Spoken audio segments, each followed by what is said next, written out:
Remember learning about trees back in school? Photosynthesis, bark, all that.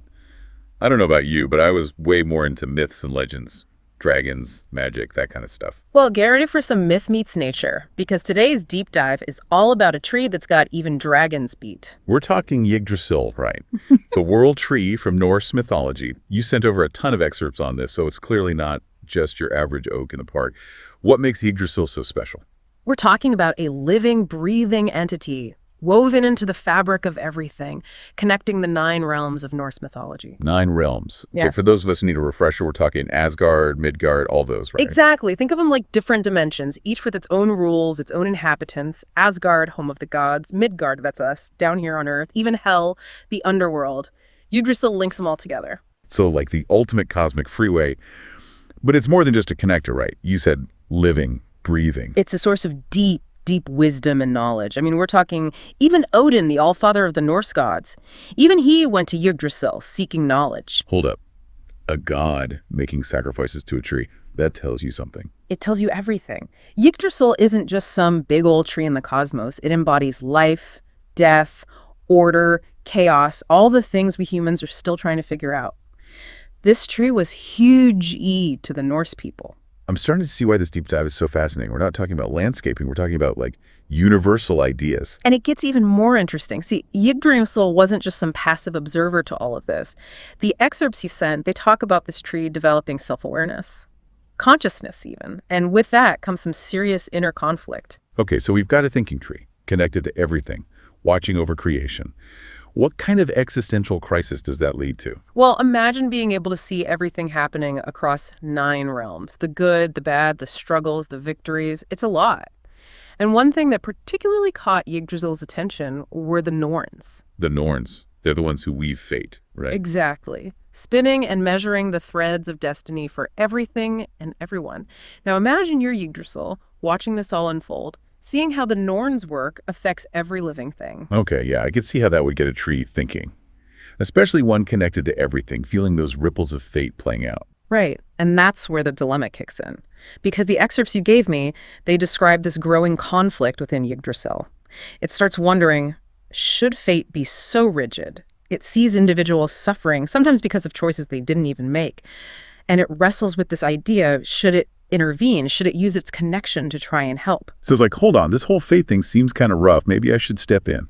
And that, my friend, is where things get really interesting. Because, as we know, sometimes even with the best of intentions, interfering can have consequences. So we've got Yggdrasil, this cosmic tree of knowledge, wrestling with the dilemma, sees suffering, wants to help, but also gets that fate is a powerful force, something we can all relate to, right? That urge to jump in, fix things, even when we know maybe we shouldn't. Oh, absolutely. And the sources you sent, they make it clear this isn't just some philosophical debate for Yggdrasil. This struggle, it's at the core of some big decisions.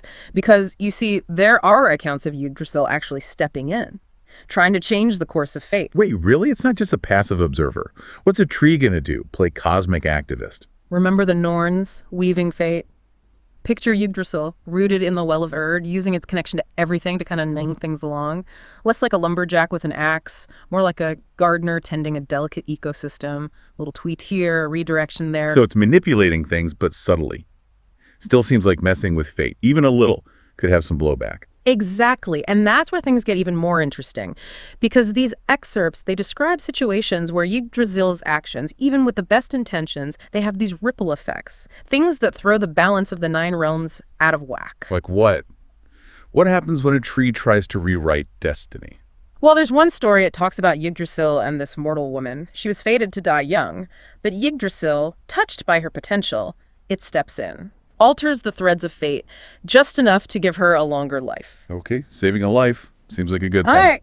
But here's the thing about meddling with forces we don't fully understand: unintended consequences. This woman, living longer than she was supposed to, it sets off this chain reaction. A war that would have been averted explodes. Family lines get all messed up. We're talking the very fabric of several realms is shaken. Whoa, talk about a butterfly effect. Yggdrasil's little act of kindness throws the whole cosmos into chaos. Does it realize what it's done? Yggdrasil's connected to everything, right? So yeah, it feels those ramifications. Hard to imagine experiencing the consequences of your choices, not just in your own life, but across entire realms. Makes my head spin just thinking about it. Mm. So Yggdrasil's got some cosmic regret going on. What do you do with that kind of burden? This is where Yggdrasil's journey takes another turn. It's staring down the weight of its actions, and it's got a choice. Keep trying to manage the universe or find a different way. So Yggdrasil, our cosmic tree friend, it's having a bit of a crisis, right? Learns that good intentions aren't always enough. Now it's got to figure out, keep trying to control things, or is there a different way? It's a turning point. For Yggdrasil, sure, but also for how we think about fate. This isn't just some idea. This is a being connected to everything, dealing with the consequences of its actions. Makes our human problems feel kind of small. But that's the thing about these old myths. They're always about these timeless struggles. So what's Yggdrasil do? Keep trying to micromanage the cosmos or find another way. What's really interesting is Yggdrasil, all that age, all that wisdom, it comes to a solution a lot of us struggle with: acceptance. It realizes that urge to fix things, it came from ego, wanting to be the hero. It's like that realization, sometimes the most helpful thing you can do is nothing. Not easy, especially when you're a giant tree hooked into the entire cosmos. Exactly. But Yggdrasil gets it. True guardianship, true wisdom, it's not about forcing things to happen the way you want. It's about understanding, accepting your place in the grand scheme of things. Not giving up, but changing your perspective. Finding a way to help without interfering. That's going to be a tough lesson for a tree used to being plugged into everything. And it leads to this incredible act of sacrifice.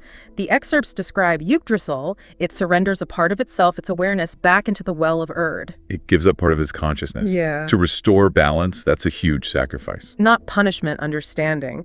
Yggdrasil realizes by holding on so tight, trying to control everything, it was doing more harm than good. This surrender, it's about trust. Trusting in fate, even when it's hard to watch. Powerful message. It's like, my need to fix things mess things up, so I'm stepping back, trusting in something bigger. Humbling.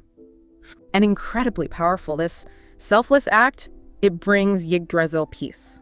Still connects the 9 realms, but without that weight of micromanaging fate. So it's not about stopping bad things from happening. It's about trusting that even those events, they have meaning. Deep stuff. And so relevant today, right? We're bombarded with information, facing huge problems, easy to feel like it's all on us to fix. But Yggdrasil reminds us, sometimes the best thing we can do is understand our place in all of it. Act with humility, awareness. It's a good reminder, even with good intentions, our actions have consequences. We're part of a bigger system. Like that saying, we can do no great things, only small things with great love. Beautifully put. And maybe that acrocal, the lesser of Yggdrasil. It's not about knowing everything or controlling everything. It's about learning, always seeking to understand, and acting with humility, aware of our place in everything. Amazing, the wisdom you can get from a tree. As we wrap up this deep dive into Yggdrasil, something to think about. Have you ever been in a situation where doing nothing, stepping back, felt like the hardest thing to do, even if it was the right thing? Something to ponder. This has been The Deep Dive. We'll catch you next time.